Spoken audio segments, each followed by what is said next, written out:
محترم ناظرین، آج لوح محفوظ کی حقیقت کا بیان لے کر ہم حاضر ہیں، تو آئیے بیان شروع کرتے ہیں۔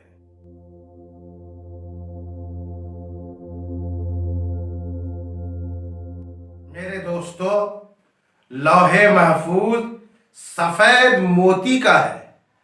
اس کے دونوں کنارے موتی اور یاقوت کے ہیں اور اس کی دونوں جانب لال یاقوت کے ہیں۔ لوح محفوظ عرش کی داہنی جانب اوپر کا حصہ عرش سے ملا ہوا ہے اور نیچے کا حصہ ایک فرشتہ کی گود میں ہے۔ لوح محفوظ کتنا بڑا ہے؟ تو احادیث سے ثابت ہے کہ لوح محفوظ اتنا بڑا ہے جتنا زمین و آسمان کے درمیان فاصلہ ہے، یعنی 500 برس کا راستہ، اور اس کی چوڑائی اتنی ہے جتنا فاصلہ مشرق و مغرب کے درمیان ہے۔ لوح محفوظ کو لوح محفوظ کیوں کہتے ہیں؟ تو دوستو، لوح محفوظ کو اس لیے لوح محفوظ کہتے ہیں کہ وہ زیادتی اور نقصان، کمی بیشی اور شیطانی تصرفات سے پاک ہے، اس لیے اس کو لوح محفوظ کہتے ہیں۔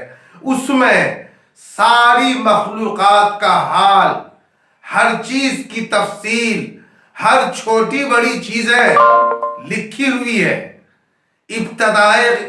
ابتدا سے لے کر قیامت تک جو کچھ ہوا، جو کچھ ہو رہا ہے اور جو کچھ ہونے والا ہے، سب زمین و آسمان کی تخلیق سے پہلے لکھ دیا گیا ہے۔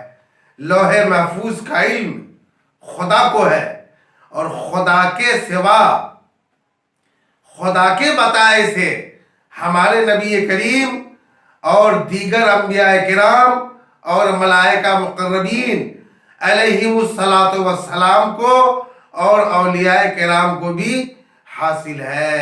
اللہ تبارک و تعالی انبیاء کرام کی سچی محبت ہمیں عطا فرمائے اور قیامت کے دن ان کی شفاعت نصیب